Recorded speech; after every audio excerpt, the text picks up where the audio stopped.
Brothers and sisters, comrades and friends, I'm CubaLibre, and welcome back to Let's Play Tomb Raider 2013. Now this episode is, basically I'm reaching the end of the game. I decided I'd have to go back and get all the collectible shit. I don't know why I decided this. I think because I feel obligated, because it's a Let's Play, and everyone should see, quote-unquote everything in the game. It's not a philosophy I followed in my past Let's Plays.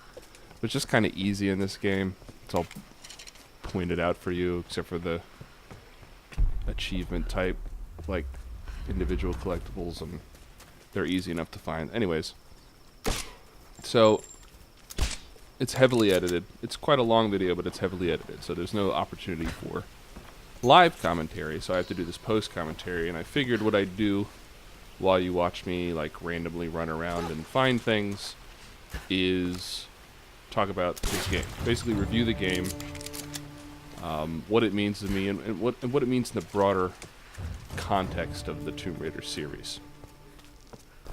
So basically, obviously, the essential core of this game is Uncharted. I mean, insofar as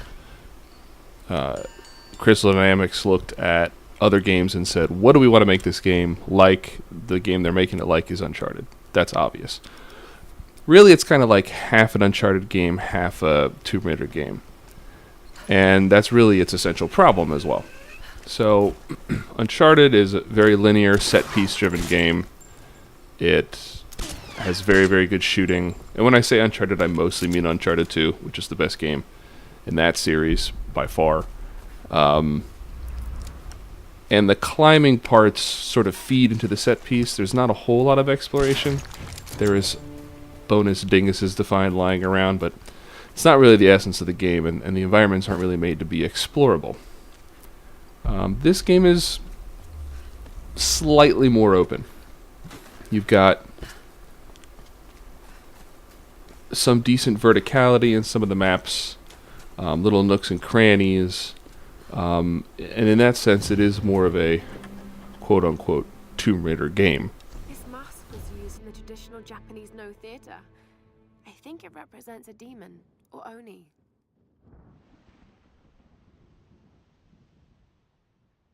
There's a price tag.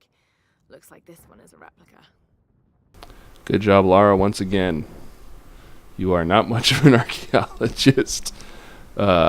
Anyways, So the game's problem, of course, is that it can't decide what it wants to be. The shooting is not as good as Uncharted, and I've said that many times, but what I mean by that specifically is that in Uncharted, the platforming works into the shooting. The game has lots of enemy types, and the way the weapons work, you can't carry a lot of ammo. You're constantly getting flanked and have grenades thrown at you, other the tactical events that force you to move around. And it wants you to run around during firefights and change cover and climb up things. So it makes you a lot less vulnerable when you're moving, to encourage you to move. Melee is risky but rewarding. So it rewards you like flanking guys back and sneaking up on them and beating them up. And so on and so forth. A Tomb Raider, I kind of feel bad for whoever designed it, because it clearly checks all the checkboxes on the whiteboard in the conference room. You have different enemy types, some enemy types that run up and flank you, like shotgun guys, melee guys that are heavily armored. But it just doesn't work. It's all about the specifics. The game, frankly, encourages you, because of the way the mechanics work, it encourages you to stay behind one piece of cover and shoot everyone in the head. Now, partially that may be because I'm playing on PC, and so I can aim really well with the mouse. It might be different with the thumbstick aim. And of course, I played Uncharted on console. It's just the only place it is on PS3. So, and I suck with the thumbstick aiming. I'm horrible at it. So maybe that contributed to a less headshotty gameplay style, but I'm pretty confident in saying that the shooting in this game just doesn't compare to Uncharted. And neither do the set pieces, frankly. There are some set pieces in this game, like cool, spectacular events where with the planes crashing behind you and you slide down the hill, shit like that. None of it measures up to Uncharted set pieces, which are amazing. Easily the best in the business. Climbing up the train car that's hanging off the edge of the cliff perilously, or the gunfight in Uncharted 2 where you had to jump from truck to truck up a moving convoy and kill guys as you go. Like, that shit's awesome. I mean, it's sort of cheap in the sense that it's all spectacle, but it wraps in with the mechanics very well. And if you're going to have a set-piece driven cinematic type of game, Uncharted's the way to go. And this just doesn't compare on any of those fronts. Not to mention plot and writing and all the actual cinematic aspects. I mean, that's not even close. Uncharted or Naughty Dog, I guess, in general, sort of stands alone in that arena, dialogue, voice acting. So the game is trying to be Uncharted, but it ain't as good as Uncharted. And insofar as it's not like Uncharted and it's more Tomb Raider-y, that doesn't work either. Because the navigation is sort of too slick and too easy. It's got sort of an Assassin's Creed problem. It's not quite as one-button easy as Assassin's Creed, but there's no challenge in doing the platforming. It's all about, just figuring out the path. Once you know what the path is, you can execute it easily.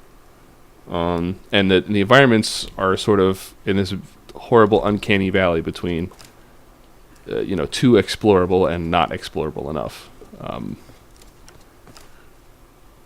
There are some standout levels, particularly the mountain village and the shanty town, that really play with verticality, and they're actually really fun to explore. But that's it. All the other levels in the game are pretty weak. They're either too small and easy to explore, or they're just kind of like the masses of undifferentiated crap, which are a pain to explore, like the forest type levels, where the challenge is just like, shit is hidden in the grass and behind trees. Make sure you just run over every square inch of this fakely small forest area to find everything. It just sucks. So as a game mechanically, it's not that good. There's sort of no reason to play it. You can either play one of the real Tomb Raider games, or you can play Uncharted, or if you really want cover shooting excellence, you can play Gears or something. No one's missing anything by not playing this game, which is sort of the worst thing you can say about a game. The one thing a piece of art can't do is bore you, right? And it's kind of boring. It's just very rote by the numbers. They check all the boxes. It's just in a very uninspired way. And so that leads me to this game's place in the Tomb Raider lineage. Now, I've described myself as a Tomb Raider fan. Anyone who's ever done that is really speaking more theoretically than realistically. And what I mean by that is Tomb Raider as a series is sort of more about what it can be than what it is. That's not entirely true. There are some really fantastic games in the series. But overall, it's super hit or miss.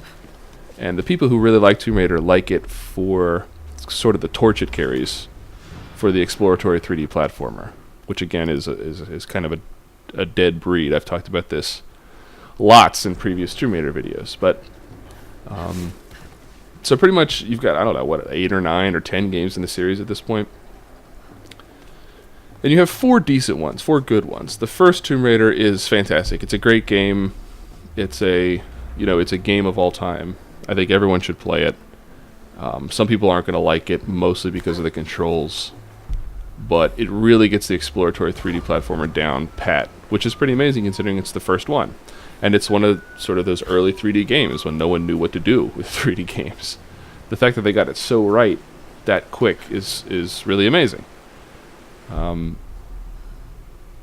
as I was saying, the thing that most people don't like about it, I think, insofar as there is a thing people don't like about it, is the control scheme, which is sort of cinematic platformer, flashback Prince of Persia style, applied into the 3D realm.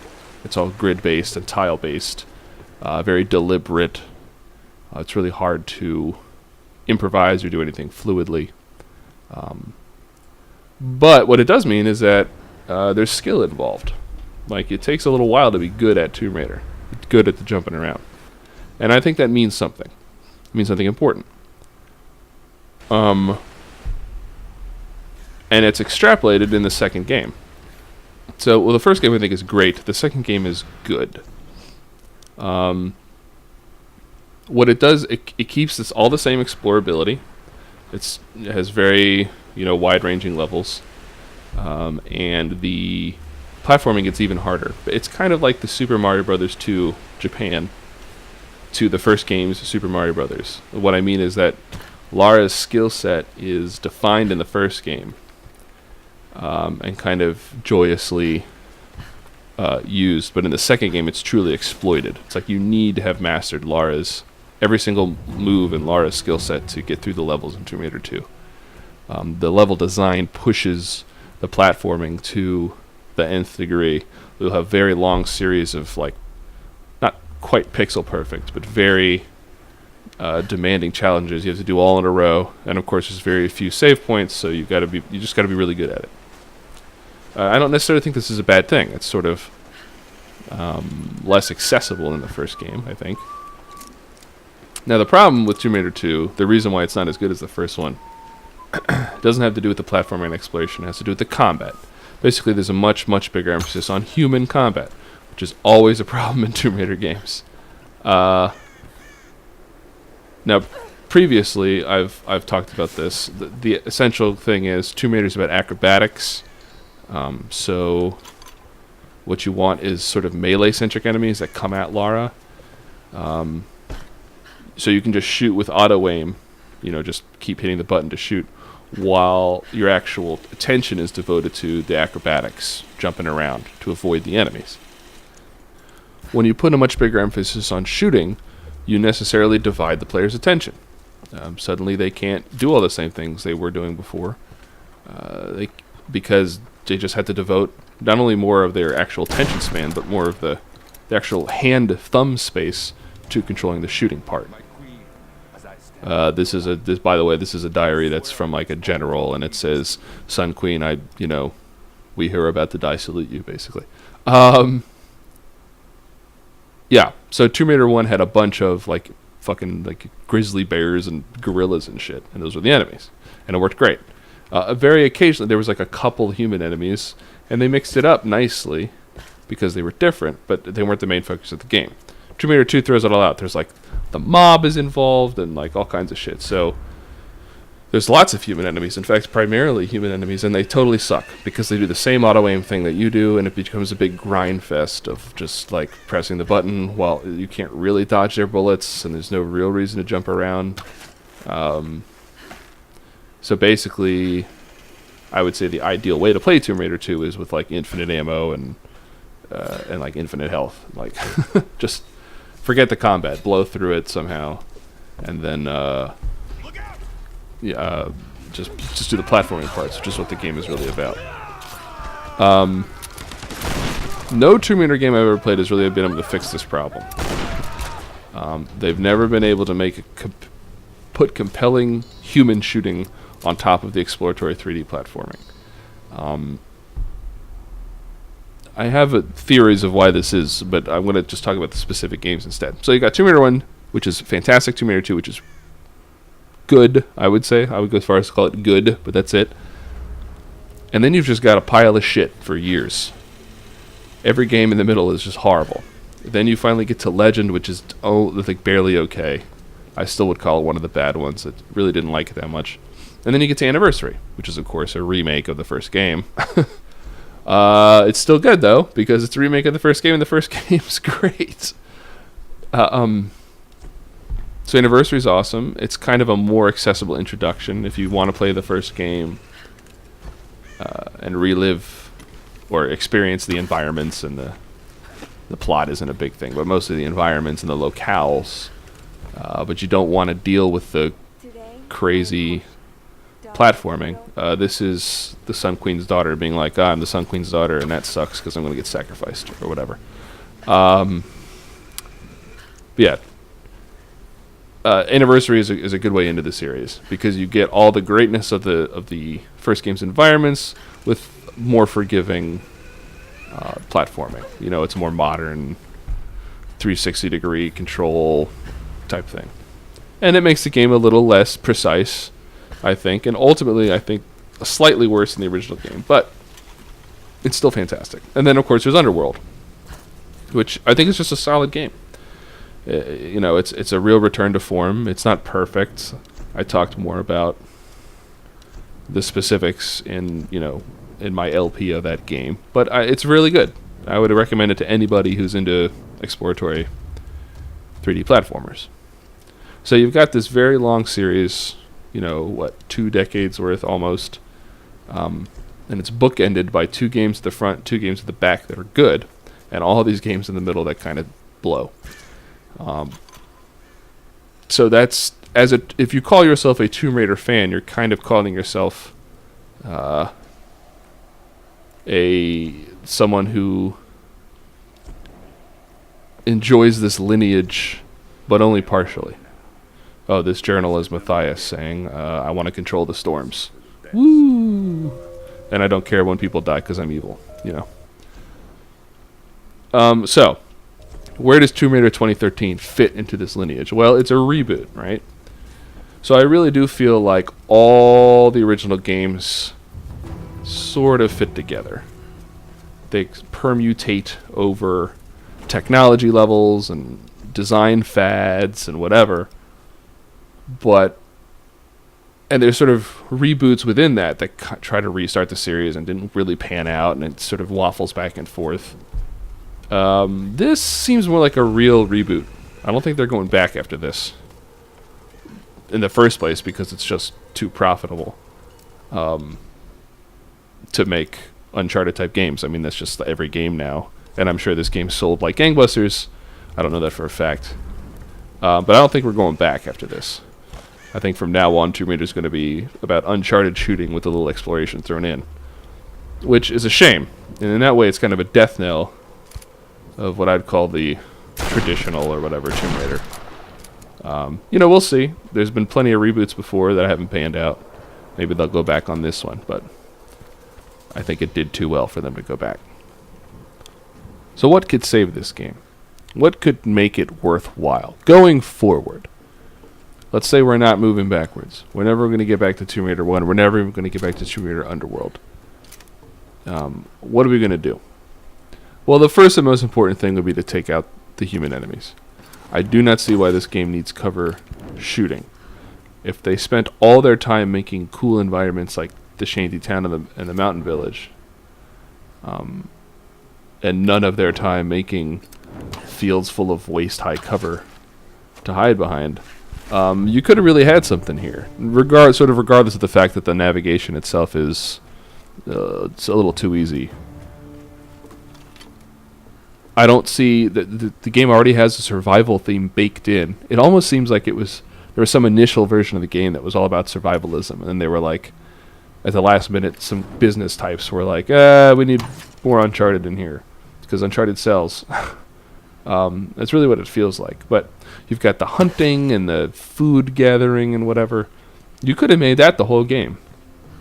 Only have animal enemies, and have just Lara surviving alone on this desert island. Deserted island, I guess. It's not a desert island. And raiding tombs, for God's sake. Exploring, dilapidated mountain villages, Machu Picchu type places, and, similar kind of stuff. That could have been fantastic. Have her worried about her temperature and whether she's wet and getting fed and getting clean water and stuff like that. I mean, that could have been a really awesome game, and really in the spirit of Tomb Raider. Almost more in the spirit of Tomb Raider than Tomb Raider, because it's always been sort of this swashbuckly, Indiana Jones adventure thing. They really could have made it. If they wanted to make it gritty and realistic and ground it, that would have been a way to do it without introducing, marginally whatever cover shooting. So that's idea number one. If you really had to have some kind of compelling combat engine, the game's already set up like the magical Japanese demon whatevers. I haven't seen any of them yet in the game. I assume if they appear in this final area that's coming up. But there's no reason why they couldn't be enemies. And of course, magical, like, ancient mummy thing type enemies are a common sight in the Tomb Raider games. They always, all the Tomb Raider games kind of have this historical magical flair, which I actually don't like that much. Those always tend to be my least favorite parts of the games, near the end where everything gets supernatural and wacky. But there's precedence for it. And if you really want to have a combat engine, you could have, I don't know, like zombie samurai leaping around, or something more inspired, actually based on real Japanese mythological demons or whatever, oni. And that could be cool. And it wouldn't have to be cover shooting. You can make them melee focused or whatever, and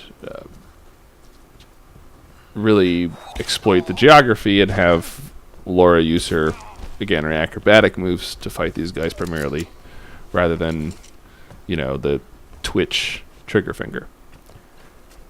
If you really, really, really had to have human enemies in cover shooting, like if you just had to do it, there was no way around it, it's got to be what it's got to be, I sort of would have preferred any human enemies but these. And this is where we get to the rape thing. I'm going back to it, because it's very important to talk about that in this game. Because sexual violence just pervades the entire experience, and it's extremely disturbing, and I think it needs to be talked about.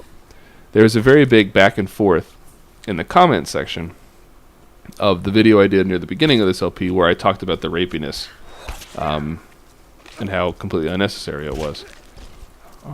And some people brought up some questions, things I hadn't made clear or hadn't made clear enough. And I want to take my time now and sort of address all those questions and criticisms and explain why I have the opinion I do. Which is basically, in essence, that the sexual violence in this game is bullshit and it shouldn't even be in here. And the writers are basically creeps for putting it in. Or, unwitting sexists, I guess. So, you've basically... First of all, the game is absolutely pervaded by implied sexual violence. If you don't believe that, none of this is going to make any sense. But there's a bazillion examples. Some of them may be less compelling to you than others, but they're all in here. And I think, taken as a whole, they inarguably add up to just like a really rapey game. You have offhanded comments by the bad guys of what they're going to do to her when they catch her.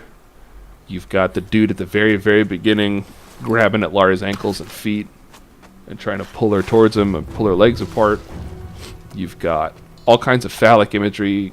Lara's constantly getting pierced by big round things. Even in incredibly suggestive ways, like when that big spike, when you're going down that river section, big spikes jabs into her throat. She gags on it like it's a giant dick. I mean, that's all I can say. She chokes on it and grabs at it with her hands, and it's right in her throat, and she's going.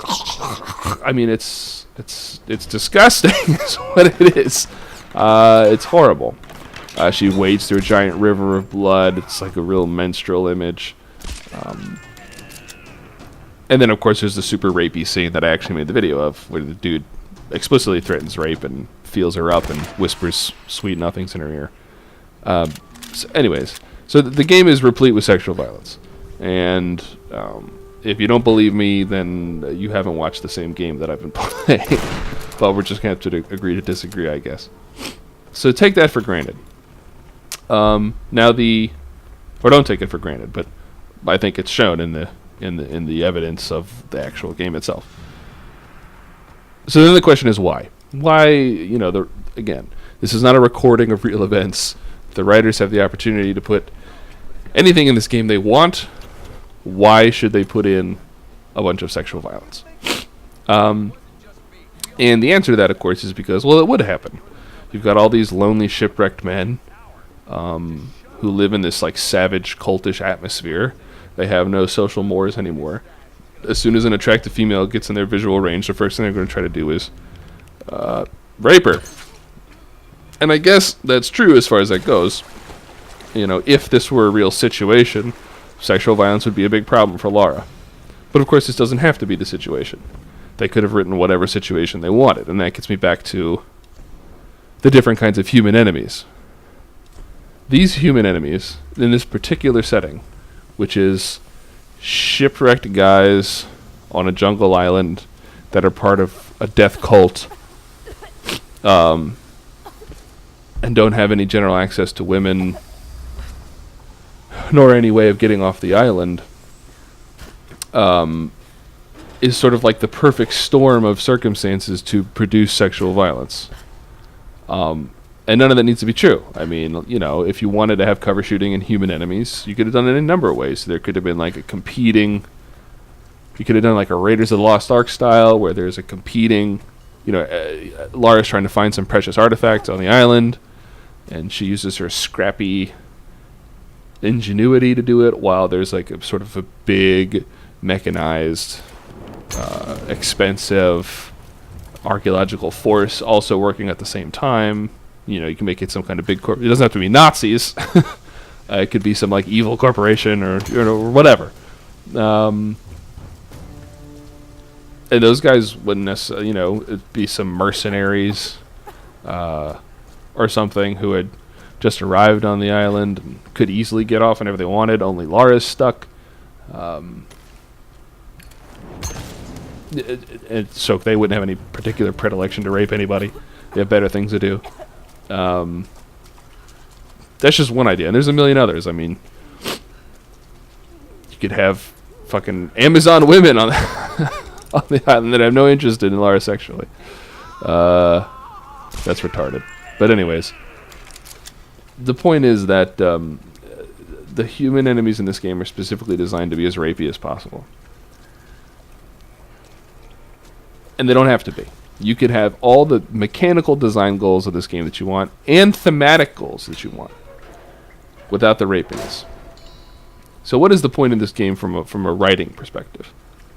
It's that, what do the writers want to happen in this game? They want Lara to go through basically as much suffering as humanly possible, and then, you know, be forged into the carbon consolidated diamond hard badass that we know from the original games, right? Take her from a naive girl and make her into an action hero. How do they do this? Well, they decide that the way to do this is to subject her to the maximum amount of suffering. And then she'll come out the other side. This produces lots of weird thematic ticks in this game, like, for instance, the constant and casual deaths of everyone Lara knows. Every single pilot or person that comes to help, dead. No one cares. And the main characters, the sort of ensemble cast, are dropping like flies. If I had to guess, I would guess that by the end of the game they would all be dead. If for no other reason that they're not characters from the... This is a prequel technically, and they're not characters from the other Tomb Raider game. That doesn't necessarily mean anything. Tomb Raider's been happy to introduce random characters you've never seen before in previous games and have them associate with Lara like they're her lifelong friends or whatever, and you're like, where the fuck do these people come from? But still, the way it's going, I don't see anyone getting out of this alive except Lara herself, because of course that would make her that much more, put her through that much more pain and suffering, and become that much more of a badass by the end. And of course, what is one kind of suffering a woman can experience? Sexual violence, right? So it seems to me that they designed these circumstances with these particular people, these like jungle savages basically, on purpose, because they can produce the maximum amount of suffering to Lara. And that suffering is going to include sexual violence. Another way to put that is that the writers believe that enduring sexual violence can make a woman into a grown-up badass, which is a horrible and pervasive sexist stereotype that undergirds what I would unambiguously call rape culture. It's not the only stereotype that undergirds that, but it's one of them. That women are stronger for enduring sexual violence. And of course, there's a flip side, which is that if you're any kind of a woman, you will resist sexual violence and not just submit to it, which is another horrible victim-blaming stereotype. Basically, if you didn't fight the guy off, then it wasn't really rape, was it? Because why wouldn't you fight the guy off? Anyone strong enough would do that, right? But anyways. So, yeah, I fully blame the writers for putting this bullshit in the game. I think they have to own up to it. There's no doubt in my mind that they deliberately intended Lara to be threatened with sexual violence on purpose, because in their minds, it made her transformation into a badass more legitimate. And that is a perpetuation of a horrible stereotype. And frankly, something I just don't want to deal with in my like goofy, pulpy adventure games. If you want to make a gritty, like dark reboot of Tomb Raider, fine. I mean, I still don't know why. I mean, I know why, marketing, but I don't know why from a artistic integrity standpoint. But do you really have to put rape in there too? Really? Is it really necessary? Does it make any point that you could have made by leaving it out? I think the answer to that is no. I mean, that there's nothing interesting, integrally necessary about the sexual violence as opposed to any other kind of suffering visited upon Lara in this game that makes any kind of useful point as to the kind of person Lara is going to become. And I want to emphasize it by putting it that way. I'm acknowledging that there are narratives where somebody being subjected to sexual violence is an integral part of what the story is about, and that the story couldn't possibly be told any other way but by having one of the characters subjected to sexual violence. It's not impossible. If you include threatened rape in your story, it is not automatically bad. It's just a really high chance that it's bad. Especially when you're making an Indiana Jones inspired, an entry in a franchise of Indiana Jones inspired, pseudo-archaeological shooty games, alright? Chances are you're not going to handle the rape angle with any kind of aplomb. And so basically, yeah, I think game designers should not do this. I think this game should not have done this. It makes the whole game feel filthy to play. It creeps me out. The way Lara's sexualized, the way her clothes become more and more ripped as the game goes on, then expose more and more of her flesh, even though there's plenty of clothes around that she could replace them with. It's grody, man. It's grody and unnecessary, and because it is unnecessary, I therefore blame the writers. And I think that they really buy into that sexist stereotype. If they didn't, they wouldn't have made the game this way. The game itself is proof of their opinion. And I think that's a shame. I've heard the writers are, or at least one of the writers is actually female themselves. I don't know if that's true. I don't care. It's meaningless to me. The idea that people can't participate in their own stereotyping and oppression is stupid. Of course they can. So a woman can just as easily buy into this bullshit as a man can. Maybe not just as easily, but it's entirely possible a woman can buy into these terrible stereotypes. So if there's in fact a female writer on this game, that doesn't mean anything to me. She's wrong. And I said it. So if she doesn't like that, she can comment on my YouTube channel and we can have a talk about it. But yeah, so that's how I feel about that. And I think I've usefully covered all the angles on that at this point. If you continue to disagree, you can feel free to comment. We can have another back and forth about it. But again, I just I don't see how the calculus comes out any other way. I like to give people the benefit of the doubt. My whole job in my life, my work, my career is giving people the benefit of the doubt. But I've sat and I've thought about it, and I've played this game a decent amount, and I just don't see how it comes out any other way. So that's what we got here. A rape culture endorsing sub-Uncharted shooty climbing game that there's really no reason to play. If you're a Tomb Raider fan, skip it. It's not going to give you what you want. It's not going to indulge the pieces of you as a person that make you a Tomb Raider fan. If you are a fan of modern cinematic shooty games, also don't play it.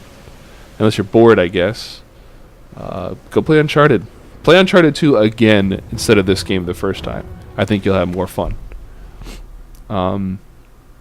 If you've never played a Tomb Raider game before, I guess it's an introduction to the idea of exploring around environments like this, but you should probably just play Anniversary instead. It's just as accessible, without all the mediocre shooting, and has way better environments, and it's a lot more fun. I just don't see who this game is for, basically. I can't construct a person in my head who would feel like this game presented to them a unique experience that's worth spending time on.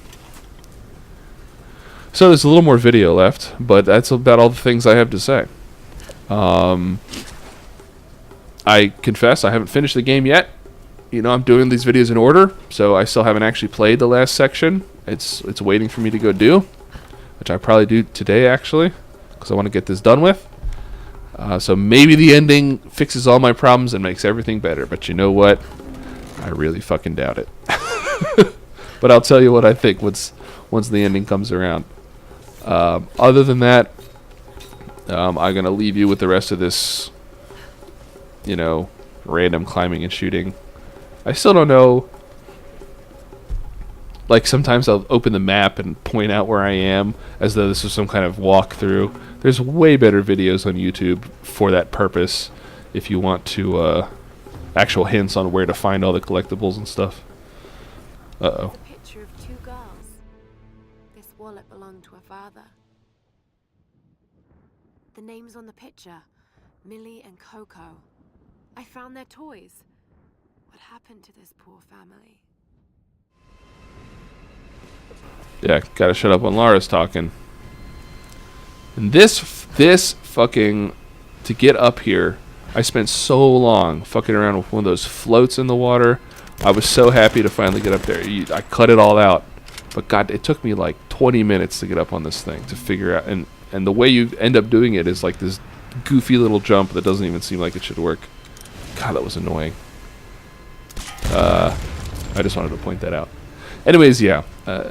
Again, this video is mostly an excuse for me to rant, as an actual collection of gameplay footage. It's like it's me filling in the gaps of things I've already found in the rest of my LP. So if you want to use it to try and find everything, you're going to have watched all the rest of my LP. It's not very useful on its own, so whatever. I can be a completionist too sometimes, even though it's bad and it's unhealthy, and completionism is one of the most pervasively bad impulses in game design. But collecting is fun. What can I say? So that's it for this video. I'll just leave you with the rest of this, if you give a shit, and I will see you next mission, where I complete this game in its entirety, finally. Thanks for watching. Peace out.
Another Chow Dynasty helmet. The elaborate decorative design suggests royalty.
Portuguese minted these in the 16th century for their colony in Malacca, Malaysia.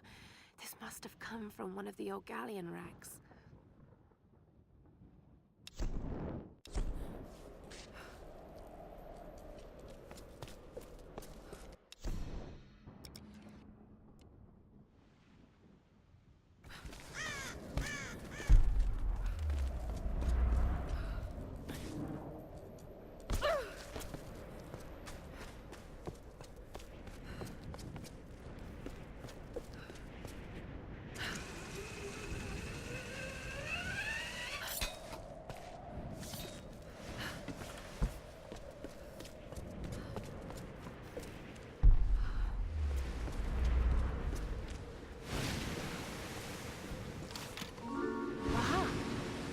There's a note inside.